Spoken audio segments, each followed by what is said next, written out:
Alright, hello, this is Kilsu. I'm with T-Days, and we have a very expensive match on the field for you right now. It is Banzai Boys versus Red Overlord. Banzai Boys have two Megathron Navy issues, one Widow, one Legion, one Guardian, two Ishkers, and one Retribution. And Red Overlord have two Widows, two Kronos, and a Neros, and a Lechisis. So the guys were talking about shield tanking Sins. They may have made a switch now to armor tanking Widows, but we'll see. And as far as distances on the field, I don't know, people in the studio are flexing at each other and stuff. There's Kronos pretty close to the beacon for the Red Overlord team. The rest of them at range. The Widows. The two Kronos. Yeah. Pretty close to the beacon. The rest of the ships further back, and the same story for the Banzai Boys team. Their Megathron Navy issues pretty close. The rest of their support spread out on the way back towards the max range of 50k from the beacon. Yeah, so obviously a lot of jamming power on the field with these Widows, and hopefully a bit of DPS with these Megathron hulls. So looking for the match to start. Yeah, here we're we go. underway now. We see heavy armor maintenance bots on the field for the Banzai Boys team. Looks like a lot of armor maintenance bots. I see some hammerheads there as well. So we'll have to see what they're doing. Obviously, both these teams, well, at least the Banzai Boys team has the potential to be running a Legion for logistics and the Guardian for bait. We've seen that. Both teams running logistics. We have a Lechisis, which is kind of an interesting addition rather than a Rook, but they've got a lot of ECM in the form of those Widows. Right now, there's no damage really at all. Finally, the Lechisis is taking a little bit of damage. Yeah, the shield's gone. Probably be armor tanking because of the Neros there as well. So not to worry at the moment. A huge stream of armor reps going on there towards, I think that's the Retribution. Yeah, there's just tons of armor bots on the field. I guess both teams figure that their battleships probably have enough DPS that they don't need the drones to take care of it. The Kronos and the Megathron Navy issue obviously both capable of a pretty substantial amount of damage, but with this much logistics and this much E-War, it may be really difficult for either team to get a lot of damage through. Yeah, we got the initial damage on the Lechisis hasn't been followed up by any more. It's hovering still in shields quite happily. Sparrowhawk, Kronos for Red Overlord, has taken some shield damage. Again, not much going on there.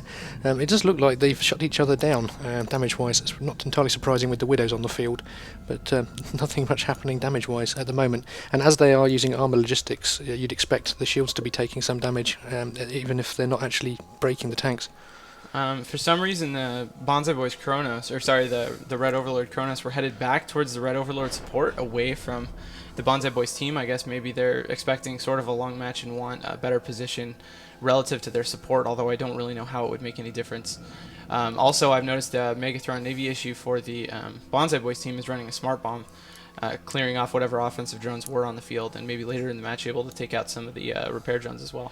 Yeah, it's not a bad tactic. We've seen it used a couple of times. People driving their battleships with smart bombs on into next door to the Guardians and Neroses that have had armor rep bots around them. It's quite a good way to remove all the logistics on those. They will then have to use their internal tanks, if any. Meanwhile, we actually have some damage going down now onto one of the Megathron Navy issues for the Banzai Boys. Hazzy's going to be armor tanking. He's not even in armor yet. That's not going anywhere. One of the Legion, in fact the only Legion on the field, has taken half shield damage. Again, I am sure he is armor tanked. So again, other than the Lechisis, which is repping its armor back slightly, and one of the Kronos in armor, we still don't have that much DPS going down. Yeah, for all the blaster ships on the field, not seeing very many blasters active. A couple there finally now, but for the most of the match, not much going on really at all. That Legion, as you can see on the screen now, not really anywhere close to the fight, not running any guns. It's possible he's just keeping his range while he's locked out. That's pretty smart. Yeah, still, the Lechisis is taking a little bit of damage. The smart bombs are responsible for the shield damage you see spread across both teams, but really nothing important to speak of. The Kronos, I noticed, also launched some ECM drones, some Vespa ECM drones. So as if there wasn't enough ECM already, they are using drones as well. That Lechisis is now finally taking some significant damage. Yeah, he's I think the Neros switched to rep the Kronos, or Kronos, or whatever you pronounce it, and the Lechisis is still sitting in armour. It's not really moving though, so I don't think he's taking any significant damage. It's repping back now, there we go. With all these Widows on the field, I think it's just a matter of the damaged ships being jammed out, and certainly the Kronos has probably got a slightly weaker sense of strength than the Megathron Navy issues. A factor that could play into a match like this, sort of in the long run, is that the Kronos, with their Marauder bonus, have room for a lot more cap boosters, and if it goes pretty long, that could play a role. Also, the fact that the Megathron Navy issues are probably going to be not using hardly any cap at all. So if the Kronos happen to run local tanks, they could run out of cap earlier, actually, depending on how that works out. Now Kronos finally taking a lot of damage. It looks like the Banzai Boys Navy Mega is freed up from the jamming and able to actually pour some damage on for the first time in the match, and it's hurting that Kronos bad. It's also possible that the Widow for the Banzai Boys has managed to jam the Oneros, and so the remote logistics are not working either. We did see the Oneros take a huge chunk of shield damage, but he's sitting with armour at the moment and no damage there. The Kronos are now into structure, actually. Looks like rep cycles have kicked back in again, so if it was down to the Oneros being jammed, it's sort of tried to keep up, but it's slowly bleeding away still. Go big rep cycles again. Yeah, I'm looking at the Oneros now. He definitely wasn't running reps a minute ago, and now he is again.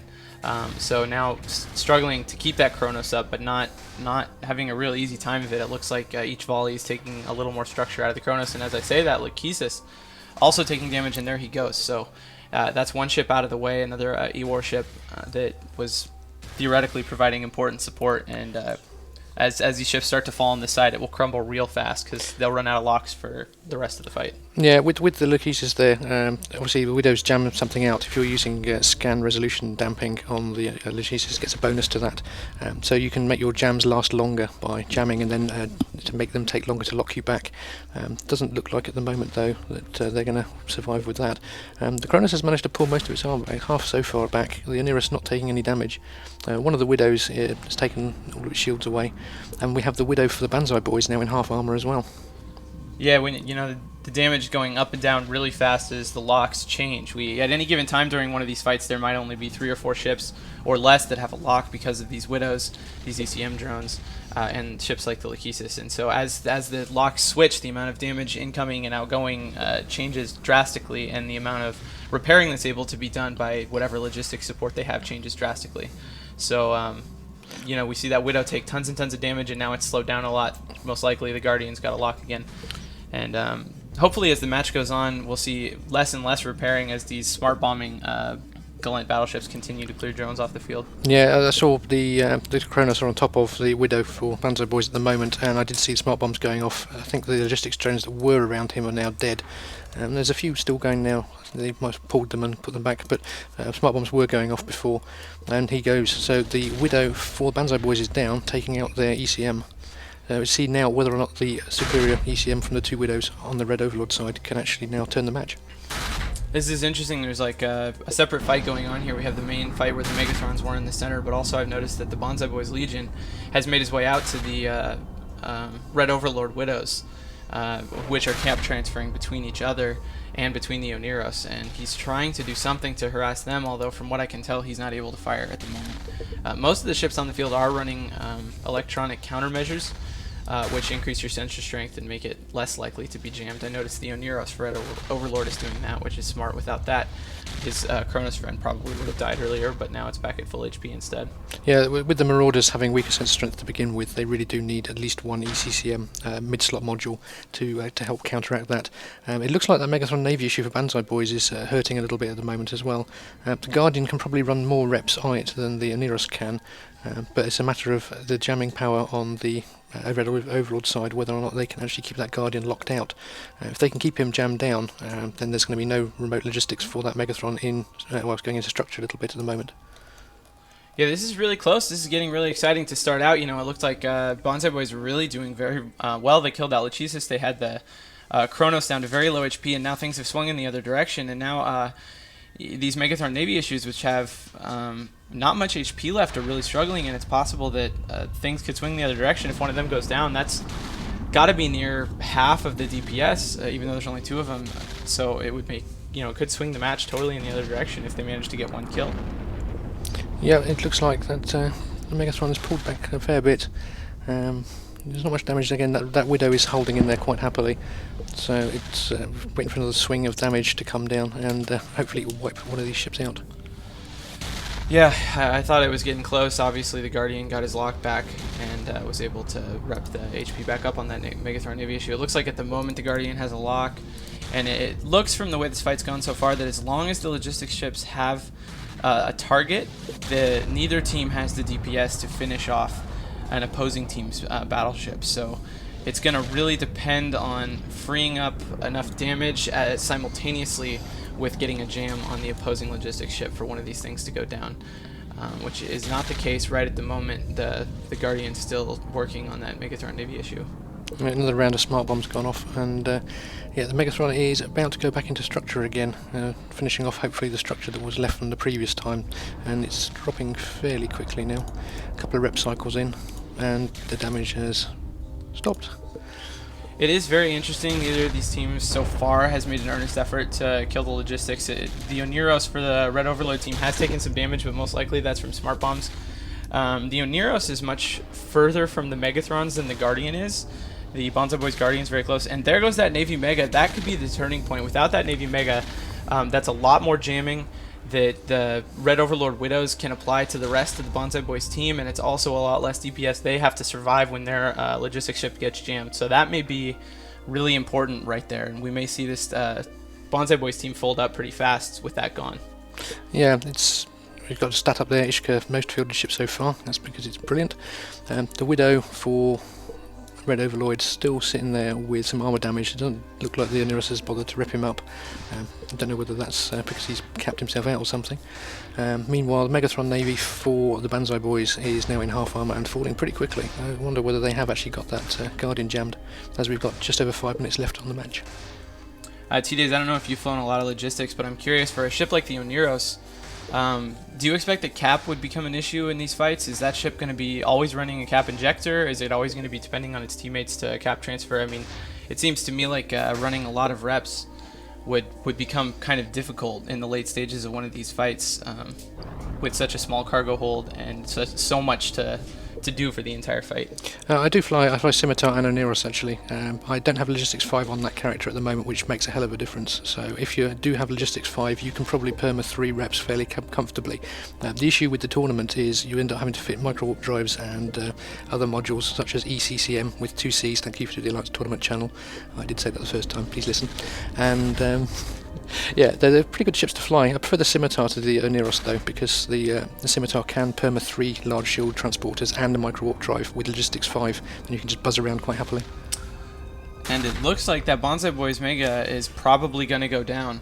Very low HP. It looks like he's getting reps from that Guardian again right now, but it's not really holding him up. He's still taking structure damage every now and then between rep cycles. And he has just a silver left, and there he goes. So that really locks it up for Red Overlord, in my opinion. This ECM wall put up by the Widow is probably nothing that a single Legion and a couple frigates is going to be able to get through to do any damage, let alone actually finish off one of these ships once they do. The Legion, really, I'm curious about what its purpose was in this fight. I didn't really see it doing anything too significant. It certainly wasn't set up as a logistics ship. I can see that it's running armor hardeners, and I know that it's possible to run missiles as well as lasers on these ships, but I didn't see it doing either. It's possible it was just jammed for the duration of the fight. It has a sensor booster fit, but no ECCM, so maybe he just never really had any locks, but it's unfortunate either way. I never really saw him contribute. And certainly points-wise, Red Overlord have got this locked up, and the Oniros has taken a bit of damage, but I don't think it's going to pop at this point. Those Widows have probably got everything locked down on the side. It's now just a matter of those Kronos getting into range of something. That's the problem at the moment. I suspect that most of the Banzai Boys team are running away from it. Yeah, I don't know if the Ishkars. I see one Ishkar that's still down there pretty close to one of the Kronos, webbing him, and there he goes. So as they break those assault ships, which can be pretty difficult to hit at close range, but they'll only last so long, and then once they're dead, they'll have to just make a quick little run to wherever the logistics and the Legion happen to be. Yeah, it's now just a matter of waiting for the ships to get into range and die. The Kronos obviously is blaster fit, so they don't have that much range on them. They probably do have micro warp fitted, but with all of these things, battleships are not particularly quick even with a micro warp drive, and they might be starting to run low on boosters by now as well, if they've been popping them continuously. And as I was talking about with the cap, I have noticed now for sure, even though I think I may have mentioned it earlier, those Widows on the Red Overlord team are running cap transfers to that Oniros for their team, which really makes a big difference. Probably frees up a lot of mid slots for him to run ECCM and other things to make him more effective for the duration of the fight.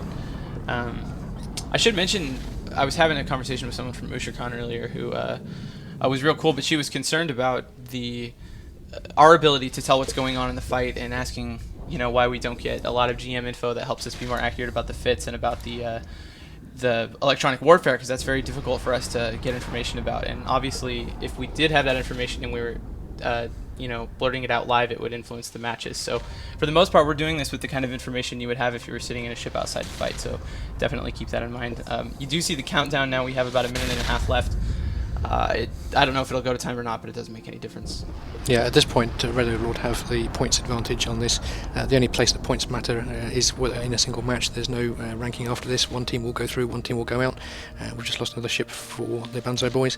Ishika might well drop as well in the next minute, but obviously Red Overlord, very strong team. A bit more DPS than we've seen from the heavy ECM setups with the Rooks and Nighthawks and things. With those two Kronos, they put out a very good amount of damage. You've got the utility slots for doing other bits and pieces with them as well. I think we saw smart bombs on them before. Very useful for cleaning drones away from the logistic ships. Yeah, this Red Overlord team, one of the most consistently expensive setup fielding teams in the tournament so far. It's really fantastic. I hope they continue to move on, because they brought round 1 they brought 2 Paladins, 2 Kronos, and a Tech 3 ship. Round 2 they brought 2 Proteus, 2 Legion, and a Loki. So they've really spent money in every match, and they've even mixed the setups, so who knows what we'll see from them next, but it probably will be entertaining, so it's pretty awesome to have them here. Yeah, they've also put that, they lost with their previous setup with the 5 Tech 3 cruisers. They've obviously put that behind them, come up with a nice new setup, didn't use any Tech 3 this time, so I hope that we'll see them in the next round bringing something probably with Tech 3. And despite the 15 to 16 seconds you're still seeing on that timer, Claw has called the match, so that's why the guns aren't shooting anymore. And so that's a good match for Red Overlord. We'll see them in the next round, hopefully bringing another 10 billion to watch us, or for us to watch blow up. Anyway, we'll send it back to Soundwave.